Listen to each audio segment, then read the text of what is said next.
আজকে আমার টিমমেটের সাথে অনেক বড় একটা ধোঁকা হয়েছে। কি ধোঁকা সেটা টিমমেটের কাছ থেকে দেখেন।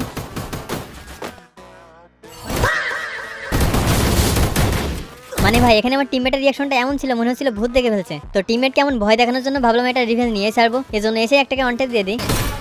এরপর রাশ করতে যাচ্ছিলাম, কিন্তু টিমমেটের ওই দৃশ্যটা সামনে ভাসতেছিল, যে জন্য আবার পিছনে ফিরলাম। এরপর কিন্তু সাহস করে রাশটা করে ফেলি, কিন্তু টুংটুংগুলো এখানে ফাঁদ পেতে রাখছে।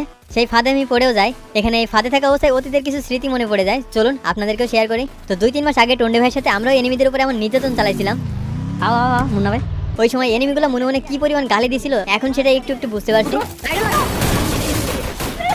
এখন চলেন দেখা যাক এনিমিদের নির্যাতন থেকে আমি বাঁচতে পারি কিনা। তো প্রথমে একটাকে ওয়ান ট্যাপ দিয়ে দিই, তারপর আর 2 জন ছিল, তো বাকি 2টাকেও পরপর ওয়ান ট্যাপ দিয়ে দিই। এরপর একটা প্লেয়ার ভেঙে যাচ্ছিল, তাকে মেরে ওয়াইপ আউট করে দিই। এর সাথে ভাবছিলাম পিকের ফাইট হয়তো শেষ, কিন্তু না, সামনে আরো এনিমি ছিল। আমার টিমমেটকে একজন নক করে দেয়, আমিও এটা রিভেঞ্জ সাথে সাথে নিয়ে নিই। এদের টিম ওয়াইপ আউট হওয়ার পর সামনে একটাকে স্কোপেন দিয়ে দিই।